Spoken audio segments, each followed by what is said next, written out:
Jail నుంచి మాజీ MLA Patnam Narender Reddy సంచలన లేఖ విడుదల చేశారు. తన పేరుతో పోలీసులు ఇచ్చిన కన్ఫెషన్ రిపోర్ట్ తప్పని ఆ లేఖలో తెలిపారు. మాజీ మంత్రి కేటీఆర్ గురించి పోలీసులకు తానేమీ చెప్పలేదని స్పష్టం చేశారు.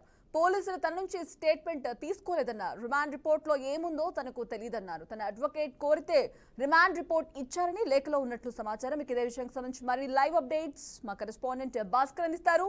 Over to you Bhaskar. Thank you Sanjana.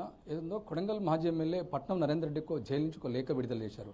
ఏదో లగచర్ల దాడినటువంటి కలెక్టర్పై దాడి జరిగినటువంటి వికారాబాద్ కలెక్టర్పై దాడినటువంటి జారీ దాడిపైన పట్నం నరేందర్ రెడ్డిని అరెస్ట్ చేశారు పోలీసులు. ఈ నేపథ్యంలో జైలు నుంచి ఒక లేఖ విడుదల చేశారు. తను నేను ఉండి కేటీఆర్ మాజీ మంత్రి అవుతున్నారో కేటీఆర్ తన గురించి ఏం మాట్లాడలేదు, ఎలాంటి కామెంట్ చేయలేదు, నా మీద కావాలనే ఆరోపణలు చేస్తున్నారని చెప్పి జైలు నుంచి ఆయన స్వయంగా లేఖ రాసి విడుదల చేసిన పరిస్థితి.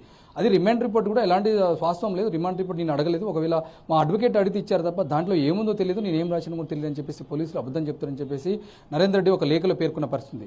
ఎందుకంటే కలెక్టర్పై దాడి జరిగిన అంశాన్ని పూర్తిగా తెలంగాణ రాష్ట్ర వ్యాప్తంగా దాన్ని ఖండిస్తున్న పరిస్థితి. తెలుగు ప్రజలంతా కూడా రెండు రాష్ట్రాలు కూడా ఇలా తెలుగు ప్రజలు పూర్తి ఖండిస్తున్న పరిస్థితి. ఎందుకంటే ఏదైనా ఉంటే ప్రతిపక్ష పార్టీ ఉన్నటువంటి పార్టీలు టీఆర్ఎస్ పార్టీ గత 10 ఏళ్ళు అధికారంలో ఉంది.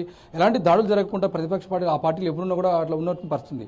ఈరోజు కలెక్టర్పై దాడి చేయడం తీవ్రంగా ఖండిస్తున్న పరిస్థితి. ఏదంటే నిజంగా ప్రజలకు అన్యాయం జరిగితే, ప్రజలకు నష్టం జరిగితే ప్రజలు స్వయంగా వచ్చి ధర్నాలు రాస్తారోకలు చేయొచ్చు తప్ప ఒక జిల్లా అడ్మినిస్ట్రేటివ్ కలెక్టర్ మీద ఇలాంటి దాడులు చేయడం తప్ప అని చెప్పేసి పూర్తిగా దాన్ని ఖండిస్తున్న పరిస్థితి. దాంట్లో టీఆర్ఎస్ హస్తం ఉందని చెప్పి ఇప్పటికే పోలీసులు చెప్తున్న పరిస్థితి. దానిలో భాగంగా పట్నం నరేందర్ రెడ్డిని అరెస్ట్ చేశారు పోలీసులు. అయితే మరొక లేఖకు సంబంధించి చూడండి, పూర్తిగా నిజంగానే ఈయన ఉన్నారా, నరేందర్ రెడ్డి ఉన్నారా, ఇంకెవరన్నా దీనికి వెనక వేరే ఉన్నారా అని చెప్పేసి పూర్తిగా సమాచారం తెలియాల్సింది. అయితే ఇప్పటికే ప్రభుత్వ పరంగా నుండి తప్పకుండా దీని వెనక ఎవరినో కూడా తప్పకుండా ప్రభుత్వం అరెస్ట్ చేస్తుంది. ఒక ప్రభుత్వం నుండి ఒక కలెక్టర్కి ప్రొటెక్షన్ లేకపోతే సామాన్య ప్రజల పరిస్థితి, అదే సామాన్య ఉద్యోగుల పరిస్థితి అని చెప్పేసి ఇప్పటికే ప్రభుత్వం పరిస్థితున్న పరిస్థితి.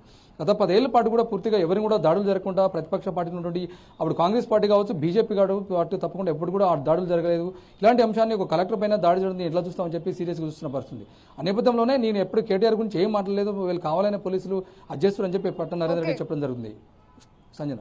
Okay right, thank you Bhaskar.